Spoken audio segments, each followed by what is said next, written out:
Hello bachcho, let's read the question. So the question says a man walking due north observed the elevation of a balloon which is due east of him and is sailing towards the northwest is then 60 degree. After he has walked 400 meters, the balloon is vertically over his head. Find its height supposing it to have always remained the same. So the key concept of this question is, देखिए अगर मेरे पास एक right angle triangle है, let's say मैं उसे A B C मान लेती हूँ, राइट एंगल एट बी है एंड इस एंगल को मैं थीटा मान लेती हूँ, तो ये हाइपोटेन्यूज होगा, ये परपेंडिकुलर होगा, ये बेस होगा, तो मैं tan थीटा को क्या लिख सकती हूँ, मेरी tan थीटा को मैं लिख सकती हूँ परपेंडिकुलर अपॉन बेस. ओके, तो tan थीटा मेरे क्या होता है, परपेंडिकुलर अपॉन बेस हो जाता है. सो क्वेश्चन में हमें क्या गिवन है, A man walking due north observed that the elevation of a balloon which is due east of him and sailing toward the northwest is then 60 degree. Okay.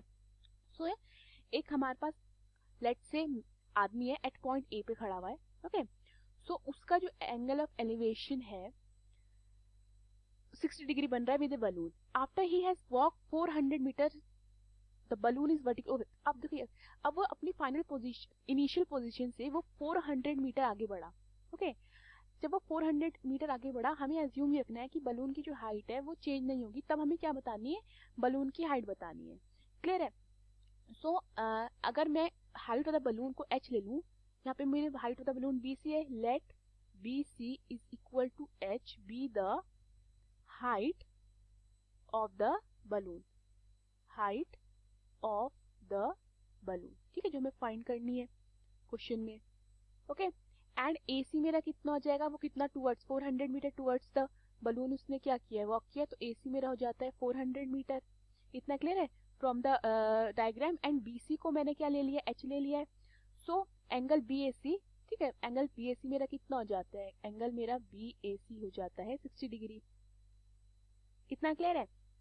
सो अगर मैं in triangle BCA में tan 60 use करती हूँ, in triangle BCA में tan 60 degree use करते हैं, तो मेरा tan 60 कितना हो जाएगा, देखिए tan थीटा होता है हमारा P अपॉन बी, तो यहाँ पे मेरा tan 60 हो जाएगा कितना, BC अपॉन AC. ठीक है, ये हो जाएगा BC upon AC. And tan 60 कितना होता है हमारा √3 एंड BC हमने कितना लेट किया है, H लेट किया है, एंड AC हमारा कितना है 400 है. तो यहाँ से मेरा H कितना हो जाता है, यहाँ से मेरा H हो जाता है 400 √3. इतना क्लियर है.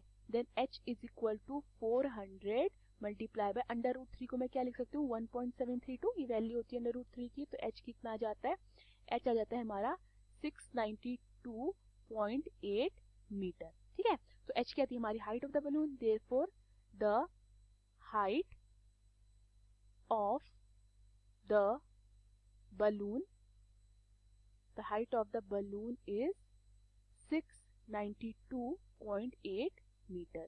Hope you understood the question. Thank you.